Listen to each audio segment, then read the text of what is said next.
The Revolution Podcast, Episode 12, The Children's Crusade. Hi, you're listening to Revolution Podcast. This is Maria Howell as Grace on Revolution.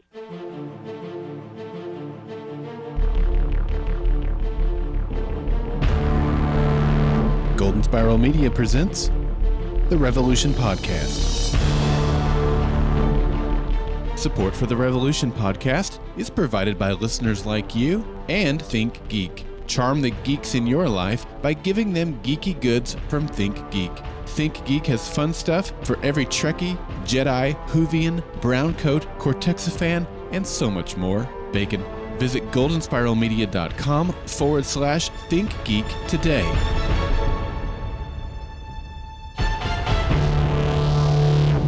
Welcome, Bacon, to the Revolution Podcast, everybody. I'm Daryl. And I'm hungry. You fail. You had your mute button on. Actually, there it goes. Well, I'll say now, and I'm hungry. Just because I mentioned bacon? Yes. I appreciate that, though. A little toss out there. Did you like the subliminal bacon that I tossed into that intro? I did. Yeah. It makes me want bacon. You can't go wrong with bacon.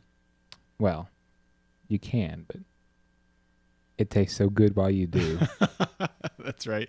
Baking yourself into an early grave. Hey, Yes. Thanks for joining us tonight, everybody. This is November the 6th, election night here in the United States.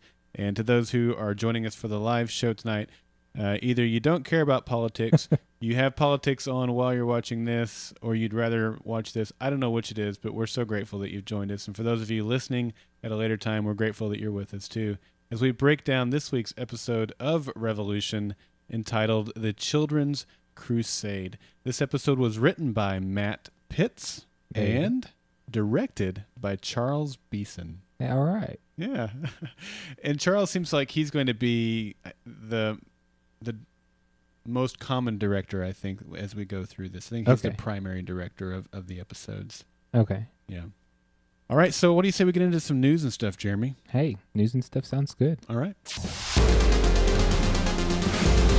We have some exciting news to share. I know what I did there. I have two clips with the N on them, so that's not going to work.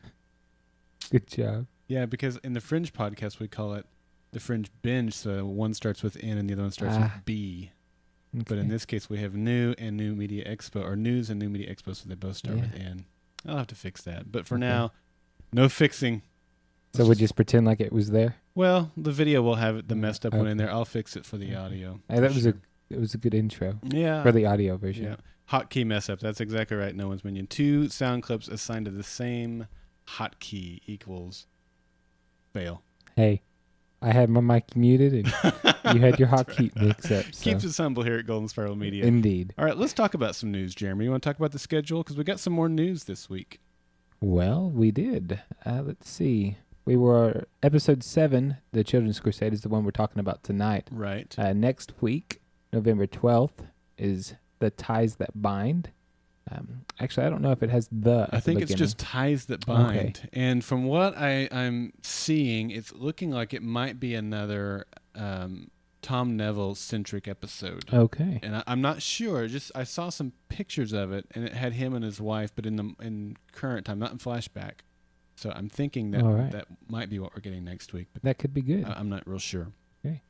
Episode 9, which is on November 19th, is apparently going to be called Kashmir. Yeah. Last week we had it as Styx with a Y. Right. And now it's Kashmir with a K. And if you're familiar with music, that's a song by Led Zeppelin. And if you're not familiar with music, you probably know the guitar riff. It's one of the most well-recognized guitar riffs out there, even if you don't know the name of the song. Yeah. But it's a very, very awesome guitar riff, very, very good song. Yes, it is. But I don't know, Jeremy, if it's referring to the song by Led Zepp or if it is referring to the region in India. Okay. Well, I'm going to go with the song. I mean, they had Styx, which, I mean, we know that's music related, and then Kashmir looks music related. And I actually looked at some of the lyrics because I don't know if I've ever really paid attention to the lyrics before. Right. But It had something to do with time and space. See, you mentioned I'm that earlier today. Just throwing that out there. Okay, I'm gonna say no. I don't think this show is gonna go. When I hear time, I think time travel naturally. Naturally. So I don't think this show is gonna go with time travel. Yeah. But we said way back in like the pilot or episode 2 that with the creative team behind it that this show has, it could go to time travel one of these days. But I don't think so. Not yet, anyway. I agree. But we'll see what the title Kashmir means in 2 weeks when we get that episode. That's what do we get in 3 weeks? In 3 weeks, we have Nobody's Fault But Mine. And I'm hypothesizing that is a Miles-centric episode. That would be great. We don't have... I was going to say we haven't had one of those yet. We got the one where he and Bass went AWOL, I guess. So we got a little bit. But that was more of a he and Bass type of flashback. Right. We're definitely due for some more. That's for sure. So I'm hoping for that, and it'll probably end with some form of cliffhanger. Well, that's the thing, right? Because we gave you the announcement last week that they had stated that Revolution was going to be taking a long hiatus, and we weren't sure at that point if it was going to be a 3-month or a 4-month hiatus. Some websites were reporting that there were only going to be new episodes being aired in November, but the math wasn't adding up as far as if they're going to have a 22-episode season, where they're going to get all the episodes in. Right. But they said at the end of this week's episode that there were only 3 more episodes left this year. Yeah. And so that tells us for sure that we're only getting episodes through November. And the other thing that had occurred, I think on Monday I saw this, was that on December 10th in the Revolution time slot, so the Revolution day and slot is the Michael Bublé Christmas special. So that told me right then and there that there was not going to be a Revolution on that day in December. And now we got confirmed after last night's episode that November is all we're going to get until March the 25th. It's going to be a long wait. It sure is. I don't know what we're going to do as far as producing episodes. We're going to continue to try to work with the folks that produce and create the show to get some interviews for the podcast. So the best way to make sure you're up to speed on new episodes as they come out is to subscribe to the podcast either in iTunes or, however you get your podcast. I listen to podcasts on Stitcher. That's where I listen to most of my podcasts. But whatever podcatcher app you're using out there, subscribe to the podcast. And that way, when we have a new episode, you'll have access to that. Also, follow us on Twitter at GSM Podcasts, and we'll always announce when we have a new episode out there. Of course, also on Facebook, which is facebook.com/Golden Spiral Media. And we'll always announce it there when we have a new episode. But we still have 3 more episodes and 3 more weeks worth of episodes of podcasts to bring you before we get to that point. But just kind of keep that in mind, because once it stops in November, not coming back until March. At least the winter will be behind us by then. So. That's true. One good thing, we got some feedback from Jim that's going to be talking about this. I might as well bring it up now. He had a great suggestion. One thing to do during the hiatus is start watching Fringe. Starting November the 20th or 22nd, I think it's the 20th, on Science Channel. They are going to be airing all of Fringe. They're going to be airing all of season 1 within over Thanksgiving break or the holiday. So be doing some marathons. And then, of course, we have the Fringe podcast that we produce here at Golden Spiral Media. So we recommend that podcast, of course. So if you haven't been into Fringe, want to get into Fringe, now's a great time to do that. And then, listen to the podcast. That's one great way to fill the hiatus. Yes, it is. All right. Anything else in the way of news, Jeremy? Well, I was wanting to know, have you looked at the footnotes? The footnotes. I have looked at the footnotes. All right. I went back and read last week's as well, which was kind of interesting. Last week's was an interview with Aaron from a tech magazine, and the last thing he said was, it'd be cool to turn off all the gadgets and get away with his wife and live caveman style for a while. I think he got that wish. Yeah. And maybe regretted it. So he actually said that it's a fake interview, right? Right. Okay. Yeah. Okay. Yeah. Did you read this week's footnotes? I have not yet, no. This week's footnotes is pretty cool. It's a story written from the perspective of one of the children that they rescued this week in the episode. And it's kind of a... it's a story. Like I said, it's I was going to say a fairy tale. You can look at it as a fairy tale. It's about Charlie the Brave and Miles the Miserable. And it just kind of recounts the episode. We actually learned how Miles got to the ship. He chopped down a tree and made a boat. I guess it was a log so he could row it out there. It sounds like an awful lot of work. I know. I Just swam or something. Yeah. But that's what it says in the story. But anyway, it's really cool. Once again, over at nbc.com/revolution. Look for the exclusives tab. All right. All right. Anything else? I do not have anything else now. All right. I want to remind you one more thing from my end, and that is the podcast awards. I mentioned a few minutes ago that we produced the Fringe podcast. We would certainly appreciate your votes for the Fringe podcast in the podcast awards. Vote daily over at podcastawards.com. The Fringe podcast is up for Best Produced and Entertainment Podcast. You can vote once per day. Once you vote, you will very, very likely receive an email asking you to verify your vote. All you have to do is click the link in the email and your vote will be verified. Your vote will not count until you click that link to be verified. So once again, every day through November the 15th, the Fringe podcast is a finalist in the Best Produced and Entertainment categories, and we sure appreciate your votes. We really, really do. Thank you so much. All right, you ready for some recap? I am ready. Okay.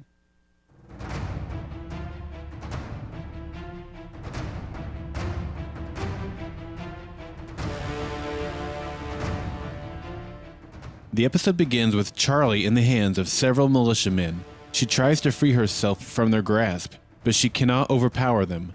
One of them grabs a red-hot branding iron from a nearby fire and presses it onto her wrist. Charlie screams out in pain, and the story jumps back 2 days to the events leading up to the branding. Miles and the gang see a militia wagon carrying a captured teenage boy. Charlie wants to go rescue him, but Miles won't let her. Instead, they continue on their journey and soon find a small boy lying in the road. It turns out the boy is a trap, and the group is ambushed by a bunch of children. The children are all orphans, the result of a militia attack years ago. The captured teenage boy was their leader, and Charlie and Miles decide to go ahead and rescue him. They follow the trail of the wagon to a nearby militia training camp. The children are actually trained on a ship anchored just offshore, so Charlie gets herself captured so she will be taken on to the boat. Once inside, she locates the captured boy and tries to rescue him, but she herself is captured. As a form of punishment, several militia guards hold her down and brand her wrist with the militia symbol. In Philadelphia, Monroe tells Rachel that they were not able to locate any of the pendants, but did capture one of her colleagues, Brad. Brad is upset with Rachel for giving up info about him and the pendants. She tells him that they were going to torture Danny, and she had to tell them. However, the militia brings in Brad's daughter and then carry her off to torture her instead. Back at the ship, Miles and Nora board the boat and are soon captured. Aaron and some of the children are hiding in a nearby lighthouse when the pendant suddenly powers on. It causes the lighthouse to shine and distracts the militiamen. Miles and Nora use the distraction to overtake the militia and rescue all the kidnapped children. Miles asks Aaron about the lighthouse coming on, and Aaron tells him about the pendant.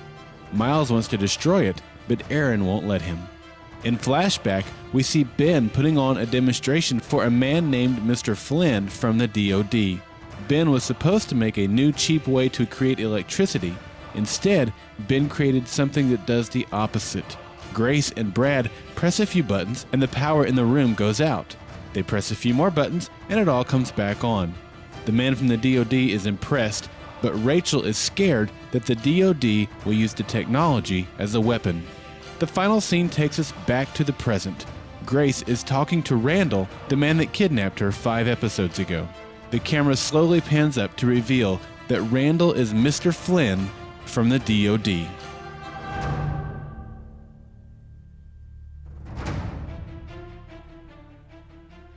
That's right. Mr. Flynn is Randall. And Randall is Mr. Flynn. Did you see it coming? I think when we were introduced to him and he was in the room, I was kind of suspicious when the power went out when he was in the room. Okay. At his introduction. But I figured it could be him. But no, I really didn't figure it out until the reveal when they actually showed who it was. Like, maybe a couple seconds before, I'm like, it'd be cool if it were, and boom.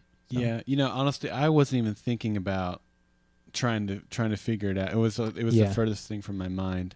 And when they revealed that it was him, I'm like, oh, okay, yeah. I forgot it was almost like it was just, but I was disappointed. For me, he wasn't nearly as like big and burly and imposing as in my mind. And I guess because he came in there and whipped up on Grace and tore up all of her equipment, and I imagine he drug her out of the house or something. And so I kind of had this really big, imposing character in mind, and he didn't seem that way to me at all. Greasy and creepy, yes, but imposing, no. He's pretty creepy, but the imposing, I agree with. I was kind of expecting a carpenter. I can't even remember his first name from the old TV show. Good Lands. What's that show? It was a Western where they never shot anybody, and it was Gunsmoke? Bonanza? Bonanza. Okay. One of the carpenters. Oh, like Haas or something? Yeah, I was expecting a Haas. Thank you. So that was a lot of work for Haas. It was a lot of work for that. But it's worth it, right?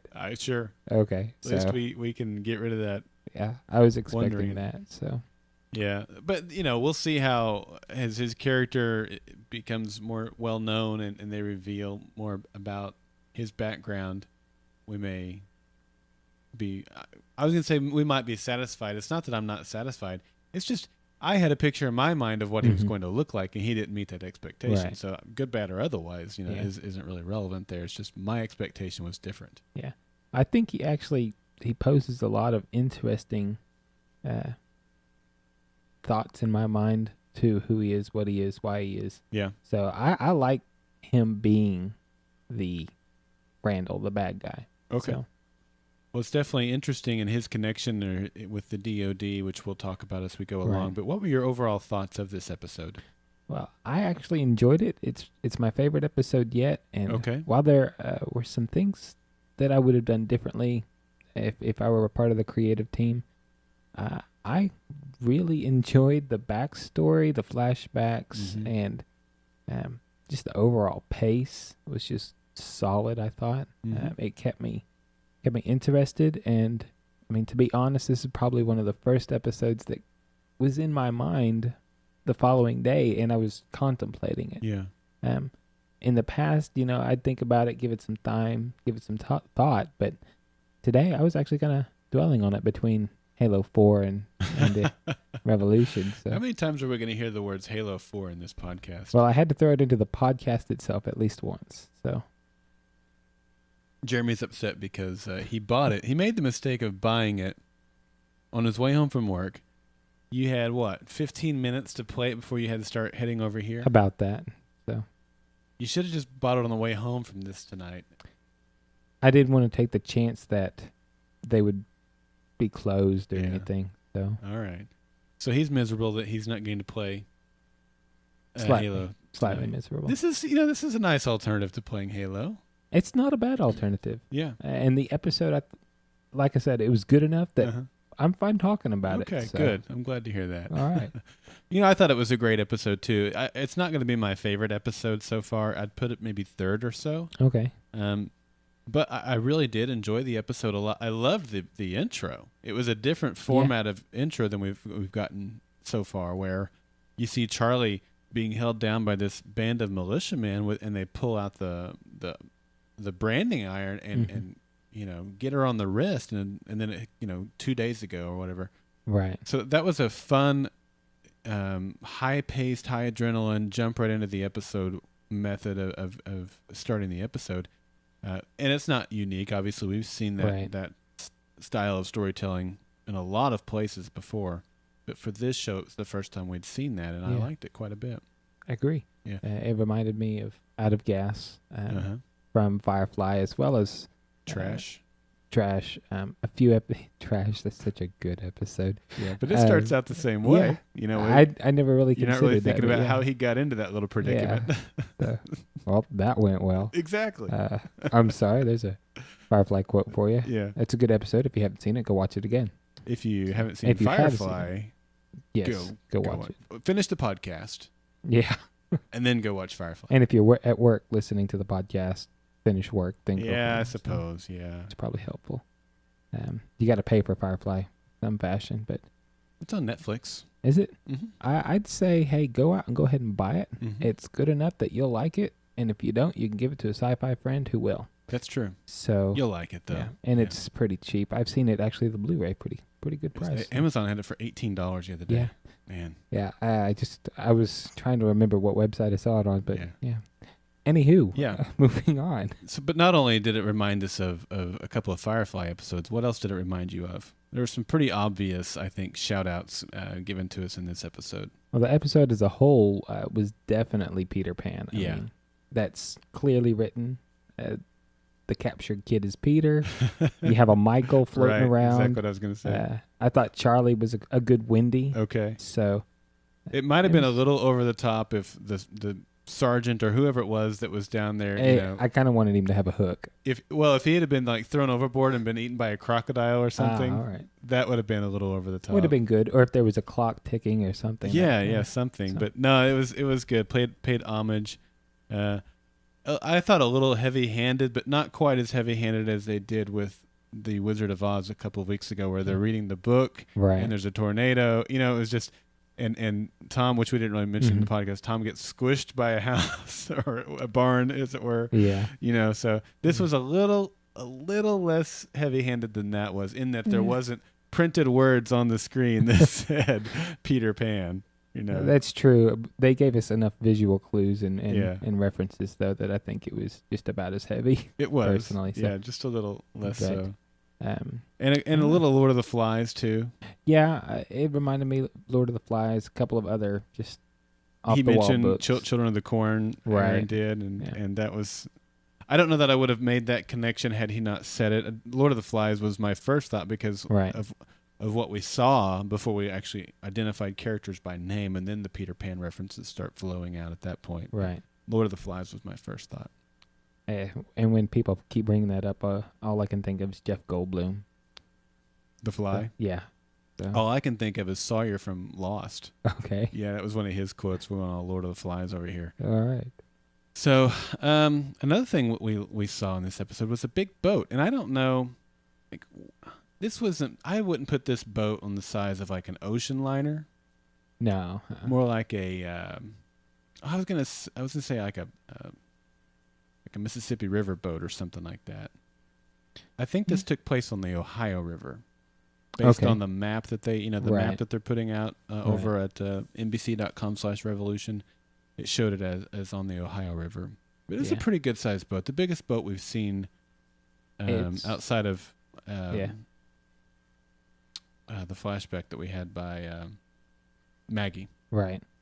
Yeah. So we actually see it in the quote unquote present. Right. So it's not destroyed, obviously. It is apparently kind of in the middle of the continent. Yeah. So. Looks like, that's the thing. What was a lighthouse doing in the middle of the continent? I kind of pictured that it was a part of the lakes in that area, the Great Lakes, but according to the map, they were not at the Great. If they had been on Cleveland or Akron or something along the Great Lakes, a line there, then the lighthouse would have been appropriate. But according to the map on NBC.com/revolution, they were on the border, the Ohio River that is the border between Ohio and there's a little sliver of West Virginia right there, and then that little sliver just on the other side of that sliver is Pennsylvania. Okay. And they're not along the banks of any of the Great Lakes. Right. Okay. The Ohio River is a good-sized river, but it's not even as big as the Mississippi River, and I don't know if there are any lighthouses on the Mississippi River or not. I'd imagine there might be some older ones just for back in the days, but we live in Oklahoma where all of our lakes are artificially made. So. Right. I don't know. I just thought it was weak. I mean, I think in where they shoot this is in Wilmington, North Carolina, and there was probably a really cool lighthouse there that they wanted to make use of. I have no issue with that, but make it so that on the map they've made it to the coast and they're in Baltimore or something like that, a little farther south from Philadelphia. Baltimore is quite a ways from where they were last time, though. Oh, well, I know it is. I know it is, but they're making progress. Like for example, they said they'd had Brad for 3 weeks. Well, he just learned. She just told him about the pendants in the last episode. Okay. So the time is progressing faster than what we're actually seeing on screen. So I wouldn't have necessarily had a problem had they been in Baltimore or something that faced the coast. Okay. But here we have this lighthouse in the middle of the continent. And I'm going, it's not believable to me. I even did a search for United States lighthouses, and there are no lighthouses along the Ohio River really? there. All right. Well, so I'm glad they found a cool thing there in North Carolina and brought it into the show. Yeah. But it was just forced into the show, in my opinion. It didn't make sense based on the geography that they're telling us that they were located at. Yeah. Well, it gave us a light. So. It did. That's really my biggest knock on the episode. There wasn't a whole lot others I didn't like, but it was so forced. I was disappointed in that. They can do better than that, I think. Yeah. But I'm not going to harp on it too much. Okay. All right, let's talk about I was going to say the big reveal. Did we get anything revealed in this episode regarding the power outage? I think we did. I mean, they told us the reason that, I mean, they were actually researching wasn't necessarily nefarious to begin with. It was actually to create cheap or free power for large quantities of people. So I thought, hey, that's interesting. I don't know how you go down that track and end up with something that's the exact opposite. It's like trying to build a car, but then you get a boat. It made me just wonder, I mean, did these guys know what they were doing, or were they just pushing buttons? There's plenty of examples in history where you were trying to make something and you accidentally made something else. Yeah.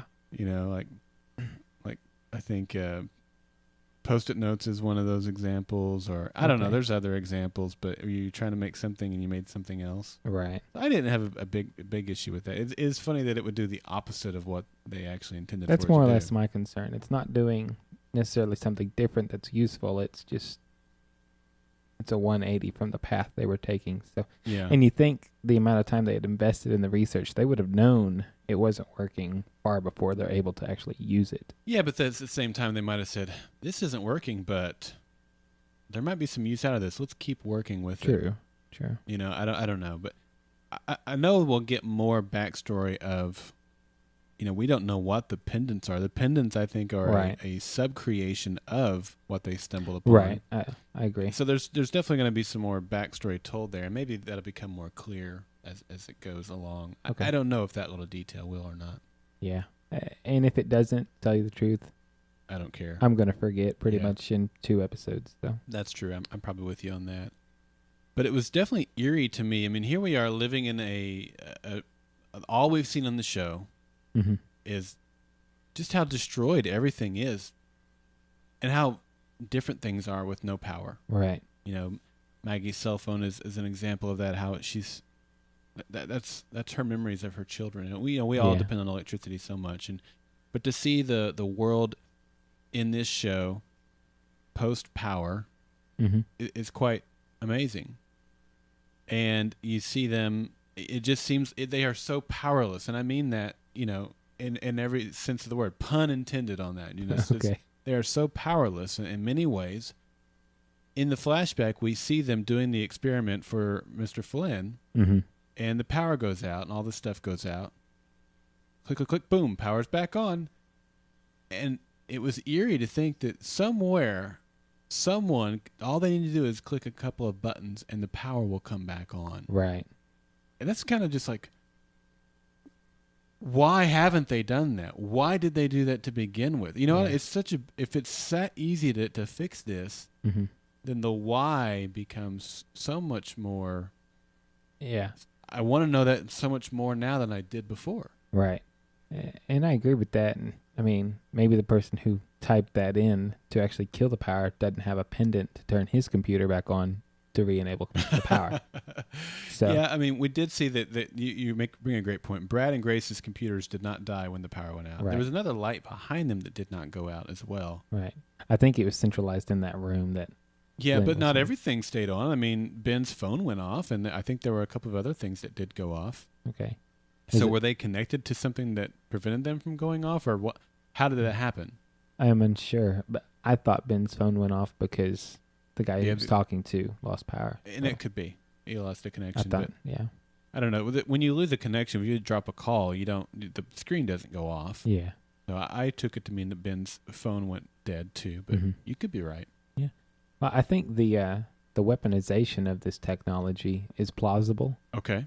I mean, when he expresses that interest later on, we see, and Rachel kind of discusses that with Ben and everything. It's very useful. I think, I mean, if you could take out the power of the enemy you're fighting, it's going to throw them something that they've not dealt with. And so, as scary as it might be, I think the people who were developing this were probably right to seek this, whether or not to be able to prevent it from happening to them or to use it to peacefully decide a war. So, but it seems to me that if Randall is still wanting control of this, then he did not get control of this, which tells me that he is not behind the power being out. And I agree with that. Now, if whoever thought that this was a better option than giving Randall the power so he could weaponize it, I'm having a hard time seeing how what we're living in this show is better than giving it to somebody so they can weaponize it. Because when the power went out from the airplane crashes, the car crashes, the people who were on life support and died, the people who drank poo-poo water and died, all the things, millions if not billions of people died. How is that a better option than allowing somebody to weaponize it? Because you essentially created a weapon yourself and killed, I don't know, maybe a quarter of the planet. Yeah. My only excuse for that would be almost if in their research, in their development, they accidentally set it off and could stop it. I don't think so. Because Ben came home, started telling Rachel what to do, and she says it's happening, isn't it? I don't think it was an accident. So you don't think they maybe set a chain reaction and were trying to stop it, trying to plug a dam essentially with a finger? Or if you've seen Vegas Vacation, that's plausible. With some gun. Yeah, that's plausible. Yeah. So a part of me still wants to, I mean, you bring up a very good point. Why would somebody say that this is better than the weaponization of this? Yeah. And I can't think of a good reason to destroy pretty much the world, much less if you don't want to destroy the world, why would you, or one person with this technology rather, why would you choose to destroy the world with this technology? So, I mean, it doesn't seem like the lesser of two evils, unless what we find that Randall wanted to do with it is even more evil, which is kill half of the world's population. I mean, where can you go to make it worse? Destroy the world? I don't think you could really do a whole lot worse than what was done. I mean, because if you're out there, if you're weaponizing it, to me, this is a non-violent weapon. Mm-hmm. It's a beanbag gun essentially. You're shooting them with something to prevent them from either shoot or hurting themselves or hurting you. To me, it's designed as it's a very good idea, but. So I can't see that the person who turned it on wanted to prevent that. TJM in the chat room here for the live show says, I think Randall backstabs them and takes the tech, and they worked to stop it but couldn't do it in time. And that would seem the most likely scenario to me, except that Randall doesn't seem to have control right now, and maybe the pendants or a safety valve, and as long as they have the pendants, then this is it. Maybe the pendants are preventing him from really doing what he needs to do to weaponize it. So he did what he did, but the pendants are preventing him from turning the power back on so that he can control it. Okay. Maybe. I don't know. That's a good thought, TJM. Yeah. And this may eventually just go completely the wrong direction. Yeah. Maybe they were trying to create a time machine. I'm just throwing that out there. But maybe they needed so much power or lack thereof to do something else that they wanted. So maybe they weren't trying to weaponize it. I mean, if we go down that road, maybe ultimately they were trying to do something else with it, and it just didn't work out. So there's a lot of things I'd like to see, and I like to guess about. That's the thing too. I mean, this show is just continuing to get better every week. I think so. And they're answering a lot of questions, but they're also, when they answered or gave us more information this week, it just added 30 more questions, and not in a frustrating type of way. Right. It was just revealing to us that there's more depth to this story, which we thought was there, but they're proving to us that the depth is there. Right. That's very rewarding and satisfying to me. I think so. Yep. So. All right, what else? What'd you think about Ben's well-timed pun of another month and we won't be able to keep the lights on? That was hilarious, I thought. Yeah, he told Rachel when she wanted to talk to him about Mr. Flynn, another month and we won't be able to keep the lights on. I thought that was a good pun. Yeah. It kind of made me chuckle. It kind of made me face palm, but it kind of made me chuckle. I liked it. I thought it was good. Yeah. Yeah. So Flynn supposedly works for the DOD. Right. Are you buying that? I'm not. Okay. I mean, despite what we just mentioned, I'm not sure. I'm not convinced that he's actually government. Part of me just thinks, maybe they're just trying to misdirect us with something that just shows you. I mean, he's in a suit. He looks like he's government. Uh-huh. People may just believe him because he has lots of money. Maybe he carries a badge. But I don't know. Until we have more solid answers, I'm not going to believe that he's actually DOD. It's interesting to me. I'm a little foggy on Elizabeth Mitchell's character on Lost, which was Juliet Burke, Dr. Juliet Burke. Yeah. I know that her character was a fertility specialist, mm-hmm. and that her sister, who had cancer, Juliet had made it so that she could conceive. Okay. And had a successful pregnancy, and the boy's name was Julian. But it seems to me that Juliet was conned into or blackmailed into coming to the island. I know that she didn't want to because she was working for her ex-husband or her estranged husband. Okay. And then she made a comment about him needing to get hit by a bus before she could go work for them, and he got hit by a bus. And the reason I say all that is because there was some parallels here with, Rachel being pregnant, there being a complication with a pregnancy that caused her to go and quote unquote work for this entity out there, right. which we're led to believe right now is the DOD.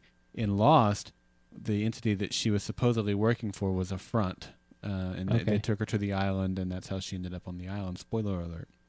So it just seemed there was a lot of parallels here between the Juliet character played by Elizabeth Mitchell on Lost with the Rachel character played by Elizabeth Mitchell on Revolution. And I don't have a problem with that. What it made me wonder is if this is really where JJ's fingers are attached to this project. I think maybe, this is my own speculation, that Eric Kripke is more involved with the character development and the humanness of the different characters.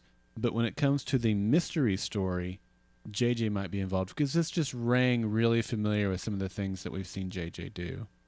I don't know. I may be wrong. I may be, just seeing things where I want to see things, but it seemed very similar to me in a good way, again. Yeah.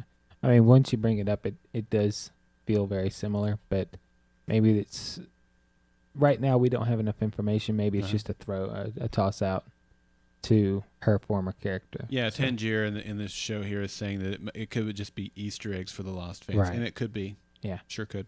So, speaking of Easter eggs, what do you think about the pendant, which is kind of shaped like an Easter egg, nice being segue, possessed by Aaron? You know what? Part of me wants to say that Aaron is the worst protector of the pendant that there ever could be. Yeah. On the other hand, when the pendant came on and it caused the lighthouse to go on, he didn't have any control of that. Yeah. It just came on. We've seen it do that before. Makes me even wonder more now what's causing that. Yeah. And on the other hand, he had his bag down so he could, I think, get some water or something. It was right there with him. Yeah. And the kid came along and started meddling through his bag and took it out of him. So it's not like he just had it out loosey-goosey and stuff like that. But it was another example of Aaron losing possession of the pendant. Right. I mean, everybody's seen this thing. Yeah. It's amazing that he still has it. So. Right. And now Miles and Charlie both know about the pendant. Yeah. And Miles probably is going to attempt to take it. Yeah. I mean, he tells Aaron that he's going to smash it, I believe is what he said. Yeah. And Aaron's like, all right, bring it on.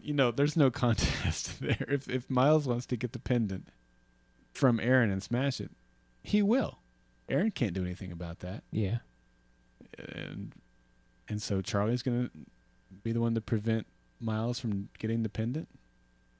I don't know. I don't see her really standing up to him very well, but she backtalks him enough, maybe. Maybe. So I don't think that Miles is going to destroy it. Okay. So it could be that she just came in and simmered the situation down, and now it won't get brought up until something else is more important. Things will keep taking priority over that conversation. Right. But we both know, everybody knows that if Miles wanted to get that pendant from Aaron, Aaron could try his hardest. Miles could tie both hands behind his back, and Miles would still be able to get the pendant from Aaron. Yeah, that's true. Although Aaron took out 2 more guys this week. He did. I was kind of proud of him for that. So he's growing a backbone. Yeah. So yeah, it's good to see he's exiting, or I guess entering puberty. So. Yeah. Maybe a turning point with him last week, and just having had enough already. Although I thought it was also a little bit ironic that the chubby kid was the one that stole the pendant from him, because he talked about when he was a kid, the chubby kid on the playground always getting picked on, and now he's getting picked on by the chubby kid. He can't win for losing, can he? He can't. Yeah. So what do you think about Miles? We learned that he couldn't have been out of the militia more than 7 or 8 years. Yeah. Because of what Nora said, that their parents, the children's parents, were killed under Miles' watch. Right. And that must have happened about 7 or 8 years ago. Yeah. So is that about in the time frame that you had in your mind? And it still doesn't tell us anything. It could have been 3 or 4 years ago, right. But it was not more than 7 or 8 years. Yeah, it makes sense so far. I've not really thought about it too deeply into anything that has been said in other episodes, but it makes enough sense for me to go, okay. I mean, I was thinking 5 years is probably how long he's been out of the militia. Long enough for the militia to really stop hunting him as hard as they probably were after he had left. So he was recent enough where supposedly he still has had heavy influence on the training of all these soldiers. Exactly. So yeah, I'm okay with that time frame. I think you might be closer to 5. And like I said, the 8 years was just a no more than, so it very well could be 5 years. Right. Yeah. I don't know. I think that's kind of interesting. So speaking of the militia, they captured Brad. We haven't really mentioned him a whole lot yet. Right. What do you think about that character? Anything there that you like? Well, I think he's smart. That's for sure. Yeah. He was able definitely. You would think the easy thing to have done from a creative standpoint would have been for him to trust Rachel and tell her some information. But he was smarter than that. He was able to figure out right away that just ask a couple of questions and figure out right away that she was not to be trusted. Right. And I liked that. I did too. Now, that was a tough scene when, he tells her, your son is one child. Yeah. We're talking about millions of people here getting all over in her business, and they bring his daughter in. Yeah. How quickly the shoe is on the other foot. Yeah. And not only his anguish in that moment, but Rachel's anguish in that moment, because she realizes the bigger picture of what she's done. She's not only betrayed a friend, but innocent people now who have nothing to do with this situation are being harmed. Mm-hmm. Yeah, I was really kind of giving him an attaboy, just telling her. I'm kind of frustrated with how quickly she sold these people out. Yeah. And how willing she is to I guess perform these selfish acts in a sense. So, but when it comes down to it, it kind of reminds me of Darth Vader. Here it is. Yeah. Okay, how so? So I'm kind of hoping that my theory's still alive. We see that. Spoiler alert! If you haven't seen episode 3, mute it for a bit. Anywho, in episode 3 and just some of the things we see, Anakin wanting to protect Padme, right, his bride. So he's wanting to save her life. He's wanting to spare her. I mean, there are all of these things that he thinks he needs to do to keep her alive, when in reality, it's none of those things. Yeah. And that's how he falls to the dark side. So a part of me wonders, is this something that she will end up doing, or she already has done, and maybe she's trying to get out of it? But I would just like to say that it's not over for my theory yet. No, it's definitely not. It's still way early in the game here, and you make a valid point. I don't know. Something just doesn't sit right with me with Rachel. Yeah. And I can't figure it out because she clearly is not working for Monroe. Right. She clearly can't stand him. But I don't know what her motive is. She seems to be content just to hang out. Yeah. Until, Danny showed up, of course. Right. But I don't know. There's more we need to figure out with her. I don't know that we know. We don't know why she went to him in the first place. Yeah. So what's driving her in this game? I don't know it, but I don't trust her. Yeah, she's an interesting piece. We see that she makes the comment about how she's not told them one thing until they took her son. Right. And that makes me wonder, well, first of all, why'd they keep you alive? But second of all, she's been there for years. That can't be a true statement. I mean... That she hasn't told them anything? Yeah. I mean, do you think that she hadn't told them anything? I mean, I certainly got the impression that she hadn't. Okay. So they just kept her around for giggles? I guess. All right. Well, I don't know. We'll see. I mean, maybe Miles had been trying to find Ben and the kids for quite some time. Yeah. And, the story picked up when he finally found them. That's where our story picked up. And he always felt, as long, keep her alive until he finds her kids, because that would be the motivation she would need. And maybe it just took him, 6 years or whatever it's been, 8, 9 years that she's been there to make that happen. I don't know. Yeah. Okay. I want to know too. All right. Yeah. Tell me about this note you have here about twins. I've been trying to figure that one out every time I look at the notes, and I don't know what in the world you're talking about. Well, I had typed that in. I tried to highlight it so we didn't discuss it necessarily, but when they mentioned the pregnancy, did they mention 2? I don't think so. Because I thought they said that there are 2 in here, and that's causing a lot of these complications. I didn't really follow that part. I probably should have paid more attention to that as well when I watched it the second time. I missed it again, to tell you the truth. Yeah. But I didn't catch that. Now, Tangier says yes, they did, but Bianca says that there was 2 blood vessels. Okay. And that's what I understood, was there was 2 blood vessels that there should have been there for one baby, 2 blood vessels. There was only 1 blood vessel. Okay. I didn't take that as twins. Well, I was just going to go out on another Star Wars limb, and that's why I wrote it. It just kind of made me go, You're just trying to make it Star Wars. Interesting. Well, I'm not making it Star Wars. Isn't Kripke making it Star Wars? So, anywho. No, but if you're looking for twins where there's not twins, then you're trying to make it Star Wars. Well, you're right. But I was just wondering if we were going to see another sister or brother that we haven't been introduced to. Yeah. One that we thought had died, that a certain government agent took at birth. I see. That we thought was dead. Well, the chat room has come around to Bianca Christine's point of view that it was 1 baby, 2 blood vessels that were supposed to supply the baby. All right. Well, instead of twins. I would just say that kills that theory, but I just wanted to... when I heard it the first time, that's when I typed it in the notes, and I just hadn't actually deleted it. So. Okay. All right. So, what do you think about Charlie's role in this episode? I mean, we've seen her take on this role before. Well, you mean the role of bait? Yes. All right. Well, she makes I guess, for a mighty fine piece of Bait. I don't know. Okay. Everybody wants a piece of her, but nobody actually wants a piece of her. They just attack her and capture her or whatever. So it's interesting.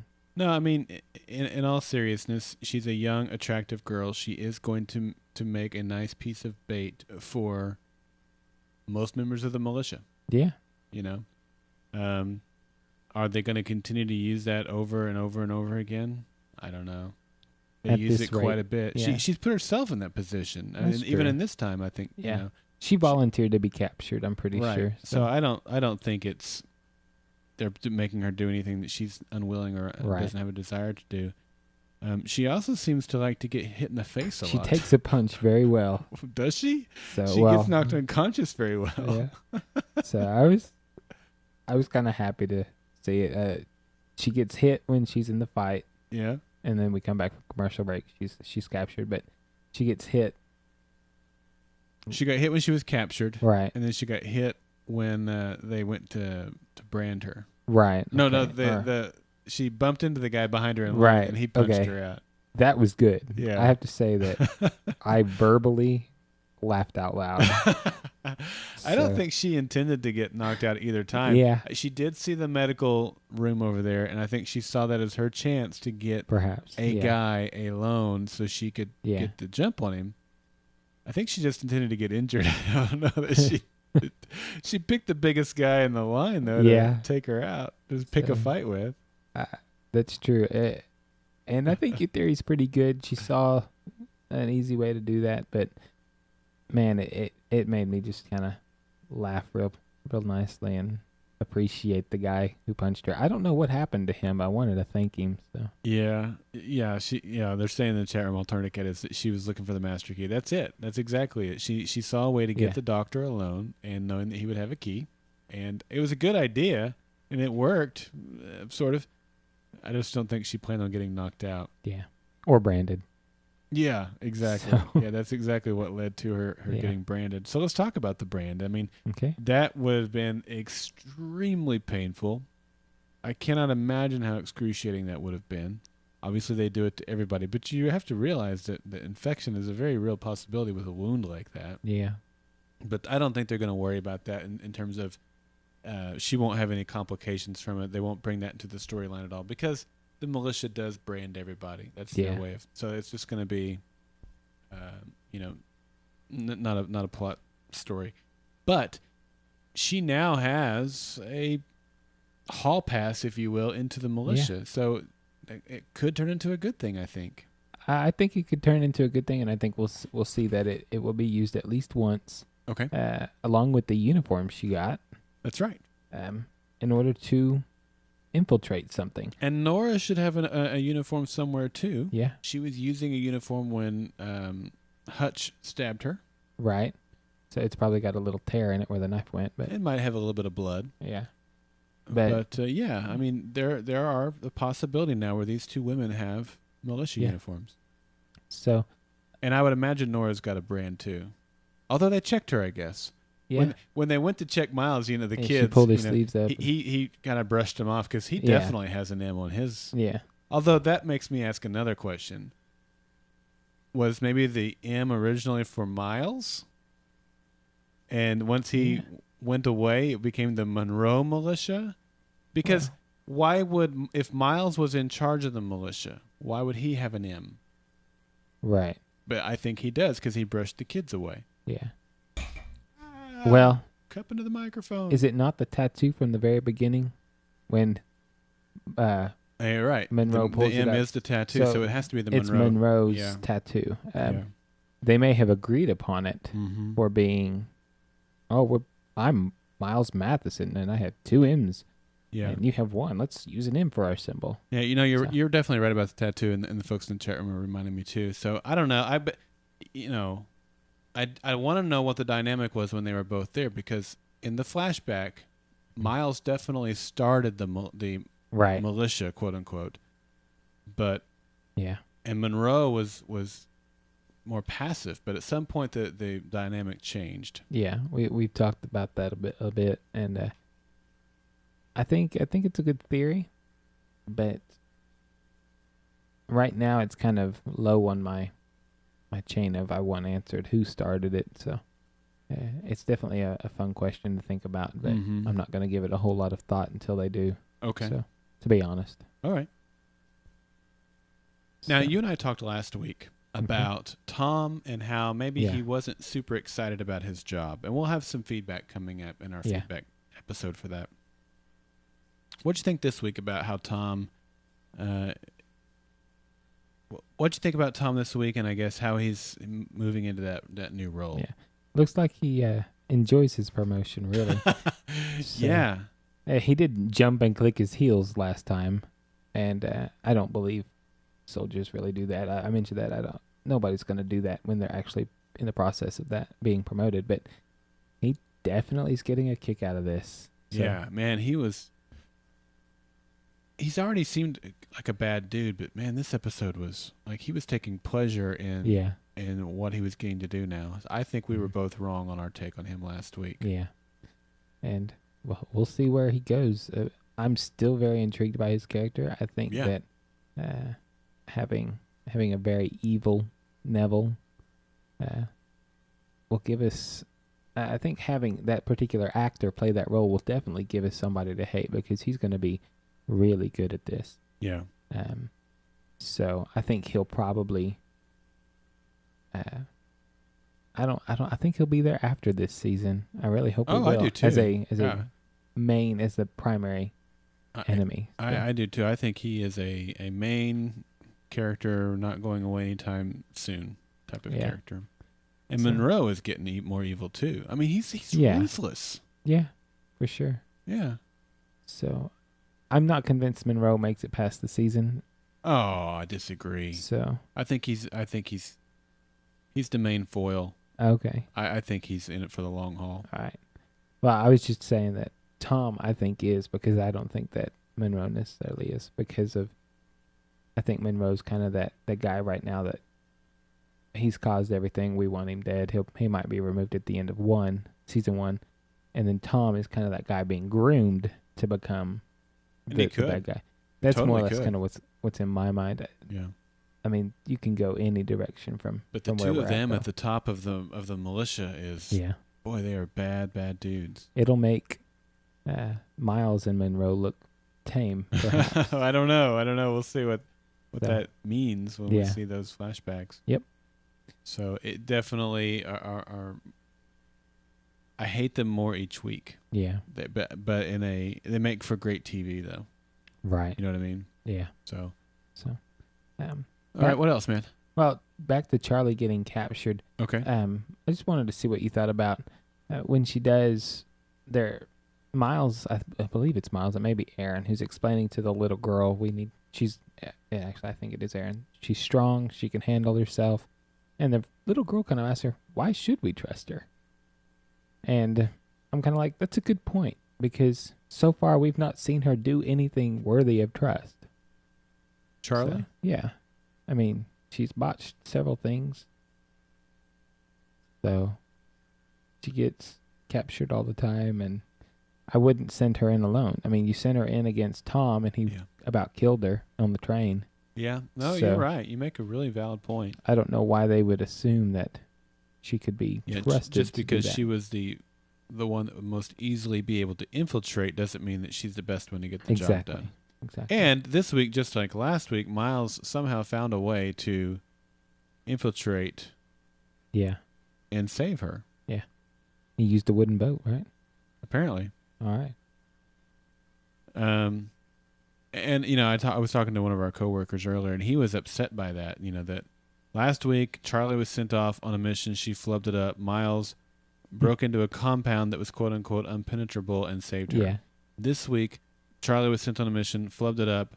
Miles broke into a boat that was quote unquote impenetrable and saved her. Right. And he's like, this show is getting too formulaic, and he really didn't care for the episode at all.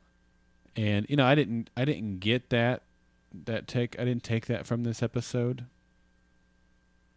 Yeah, when you put it in those terms, it does seem like a formula that they followed, but I don't think that is going to be the formula they're going to follow each and every week. Okay. I hope not. I hope not too, because it definitely seems to be recurring right now. Yeah. So. We'll see, though. All right. I'm not ready to pass that judgment just yet. All right. Let's talk about the events that occurred on the boat. Okay. Sure. I mean, the sergeant, I don't know his name. I'm going to call him a sergeant because he was over a group of soldiers there. But, Okay. drill sergeant is what I'm thinking of, whipping these guys into shape. Mm-hmm. Another Lost reference, he pulls out that expandable baton and starts beating that kid with it. Yeah. Ben Linus had one of those that he carried around with him. Right. He'd whip it out and just start beating people with it. So I wrote down here in the show notes, the dude on the boat had a Ben Linus whipping stick. That's about right. All right. Yeah. I don't know. Other than that, we talked about Charlie, getting caught on purpose to get the medic alone. The branding we talked about already as well. Now, the thing that happened on the deck of the boat where, they were dead to rights. They had their weapons had been yielded. Mm-hmm. And then the lighthouse comes on to save them. Convenient. Yeah. Yeah. Interesting little footnote here. In the footnotes for this episode, the kids, this is a story written by one of the kids. They've never seen anything powered up before. Right. They had no idea what that was. Yeah. And the story is about Charlie the Brave and Miles the, what did I say? He's miserable. You're right. So what they theorized happened was that Charlie, because she was brave and true, was able to summon the sun, and the power of the sun came, and I don't know if it blinded the bad man or if it distracted the bad man or whatever, but it was Charlie that was able to make that happen because she was the brave. Okay. Well, the sad thing is we still don't know what actually made that happen. I know. So we have no idea why the pendant just randomly came on. Yeah, which it seems to like to do. I wonder how long it's actually been doing that. Yeah. And Aaron recognized, it made like a sound. And he was like, "Oh no!" I mean, he knew what was about to happen and was trying to stop it, and there was no stopping it. Yeah, I really liked that scene when the power comes back on. As weird as it was just kind of one of those. Oh, this is really cool. Even though it's like, well, I don't know. I'm not going to say it's lame, but it was kind of expected to a point. He was in a lighthouse, and kind of had a feeling that we were going to have some form of light. So I know, but that's where I feel like it was forced. I mean, I like what they did with the lighthouse. It was cool. It was shocking for all who saw it. But it's not believable that there would be a lighthouse there. Make the power come on in a different way. Yeah.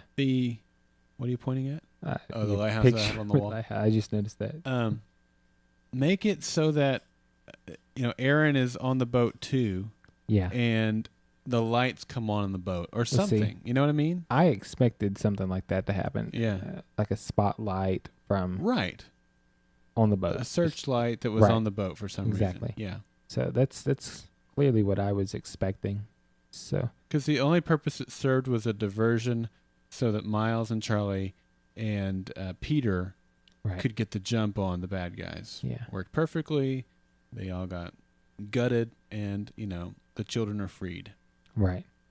So it was definitely convenient. It was kind of fun to have a Captain Hook moment and it was and all of that. Yeah. But the light coming on, I don't know. The lighthouse was, like you said, it's a little iffy. So, but I enjoyed all of that. The kid got into a crate or something. I was afraid he was getting into the motor and or something. It was going to come on him. But which kid? He was hiding. He in the lighthouse. Oh, in the lighthouse. Yeah. Yeah. I didn't really. I'm not sure where he was hiding. I thought it was below a staircase at first, but I'm not sure if that's what it was or not. Well, he was opening something and crawling in. I didn't know what it was, so I was kind of afraid it was going to be something that might hurt him, but apparently not. So. Yeah. Oh well. I thought though that when Aaron blew out the candle, that they were going to smell the candle, smoke, and it would take them to, help them tip them off that somebody was down there. But that didn't come into play. Right. So. All right. Anything else that we haven't touched on here? Because we covered the DOD and Randall. Well, after when they're all kind of at the end of the episode on the beach, Miles is told by Aaron about the pendant. Yeah. We may have already kind of mentioned that, but they officially reveal to Miles what the pendant is. Yeah. And he wants to destroy it. Charlie's filled in on the story as well. And, Right. I was kind of glad that they both found out at the same time, and Charlie knows that it was her dad's. I was afraid that Aaron was going to keep it from her and only tell Miles. So I'm glad that at least both of them know. I wasn't clear if Nora found out. No. Okay, so it's just the three of them. It was just the three of them. Okay. So it'll be interesting to see at some point down the road, they're going to make their way to Philadelphia. Right. Probably somebody's going to be captured and tortured. That's what seems to happen. It will probably be Aaron, and he will probably not be in possession of the pendant at that time. Right. These are just predictions I'm Right. making. And I don't know. I'm just wondering how it's all going to happen. And then we have Brad's pendant out there that is who knows where. Apparently That's he's right. hidden it somewhere. Do you think it's the one that Randall has, or does Randall have his own pendant I think somehow? Randall has his own. I do too. So I think Randall's got his own now. Whether or not he got it from one of the 12, or he was somehow given one because of his relationship with the project, right. I'm inclined to believe he stole one from somebody. He came into possession after the fact. Okay. Okay. Anything else, man? I think that's all for my episode discussion. Yeah, I think that's all for me too. It was a good episode, really solid episode. Even though I'm kind of bashing it on the lighthouse thing, Right. that only diminishes my opinion of the episode a little bit. I think they could have done a better job there, and maybe use that lighthouse later on in an episode when they've made it to the coast. But other than that, really liked the episode. We might see them reuse it. We Who might, knows? So- for sure. All right, well, let's get into the quote of the week.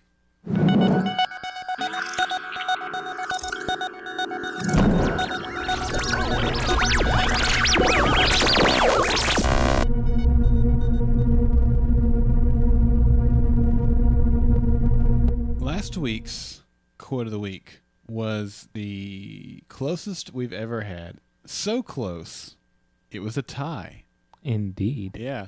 So what we did to break the tie was in the live show tonight. You know, we didn't mention at the start of this podcast, but we typically do. We record our podcasts live every Tuesday night at 8 p.m. Eastern over at goldenspiralmedia.com/live. And so the folks who are joining us here for the live show tonight, we asked them, hey, it's between two quotes. Which one do you guys like best? And they selected, what is it? Can you believe that is the winning quote? You know how much these poppies were worth? Up in smoke. What? Somebody torched him? Yeah. Drunk Irish family up the road. The O'Hallorans. Why? What'd you do to piss him off? Nothing. Honestly. They just have a problem with heroin. Can you believe that? You know, I said something last week about potato-eating leprechauns, Right. and didn't really put it in context until the second podcast, I think, where you reminded folks that was a quote from the episode, Right. that I wasn't trying to be ugly towards our Irish listeners that are out there. So if there are any potato-eating leprechauns out there listening to this podcast, give us a call. Okay. All right, I'm just putting that out there. Just a plug? Yep. All right. Maybe. All right, let's get to the quotes for this week, and we're going to start out with Hairless Ewoks. Let go of me! Look what I found. Michael, you have to go back. Peter's my brother. You can't stop me. It's irritating when a dumb kid tells you what to do, isn't it? Fine. Stay close.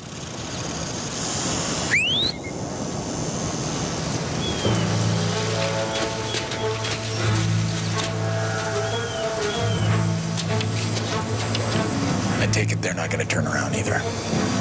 No. Awesome. It's like a pack of hairless Ewoks. And this was I had this broken up as just the first half of the Right. quote, which is a good quote. But since it goes back to back with the hairless Ewoks, I thought, well, let's just join them in to make one quote, because otherwise it would have been Yeah. just two quotes that are flowing seamlessly together. Right. So you're You really could have. There were two great quotes in that, I guess is what I'm trying to say. Yeah, and I'm going to be really disappointed if I don't hear that again next week. I think it's probably a strong contender for sure. Yes. The second one is another funny one that Aaron gave us. He had all kinds of funny one-liners this episode. Yeah. It's like Yeah. Arnold Schwarzenegger. Without the Austrian accent. Right. This one is called I Just Ran. Hey, what do you do? Give me that back.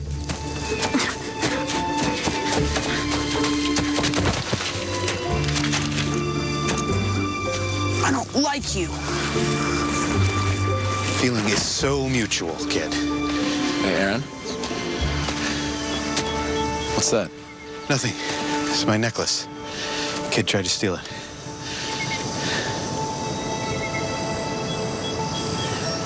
Seem nervous. Who makes you say that? You're sweating. I just ran. What makes you think that? He ran like 2 feet. That was the thing. He didn't really run. He just kind of hopped in a circle. Well, I'm sure that was very strenuous for a person who hasn't walked across the country. Right. It's not like he's in immaculate shape, but slightly overweight. Yeah. So, Funny nonetheless. yeah. All right, quote number 3 is I've been out of the loop. You wanted to see me. Well, it's these pendants, Rachel. Now, you've told us about these seemingly magical pendants that somehow turn on computers, and yet we've not been able to find one of them. I've told you everything that I know. No. No, you've sent us to a string of abandoned houses. Most of your colleagues are not where you said they'd be. Well, I haven't really kept in touch. I've been out of the loop for some reason. I love that, just the snarkiness of it. And the final quote is, what difference does it make? You know, you never did tell me. Tell you what, How the lights went off in the first place. What was this invention of yours? What could possibly do that? what difference does it make? As long as I can turn the lights back on again. That was a quote really that didn't hit me until the second time I watched the episode. Yeah. Because she's just like, what difference does it make if I can turn the lights back on again? There was a lot of weight to that. Right. And I want to know more about that. She knows how to get the power back on. Yeah. And she just told him straight up, apparently. Yeah. So I wonder if she showed him her pictures in the books yet. No, I'm thinking not. Oh, okay. Yep.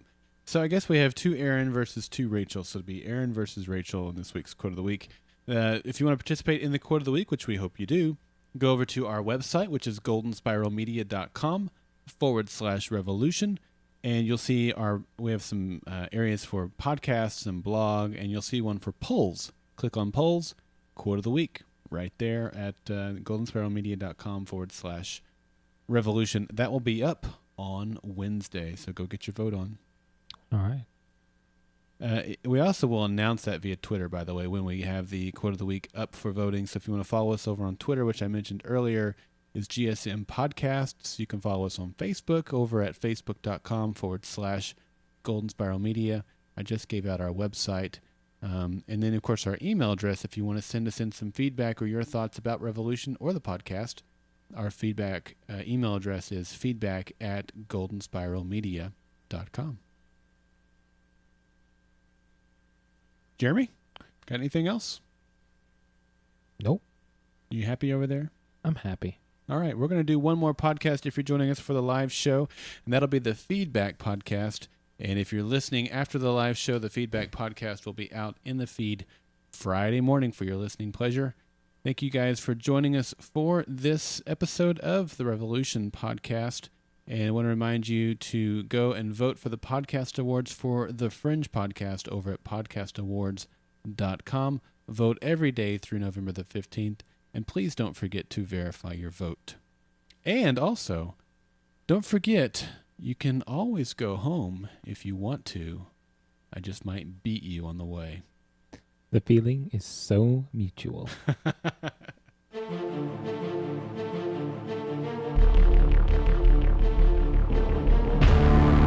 The Revolution Podcast and Golden Spiral Media are not associated with Bad Robot Productions, Kripke Enterprises, Warner Brothers, or NBC. Golden Spiral Media's use of any and all copyrighted material is only for parody, news analysis, critique, or educational purposes as provided within United States Code Title 17, aka Fair Use. For advertising opportunities, live show, and other Golden Spiral Media podcast productions, visit goldenspiralmedia.com. Copyright 2012, Golden Spiral Media.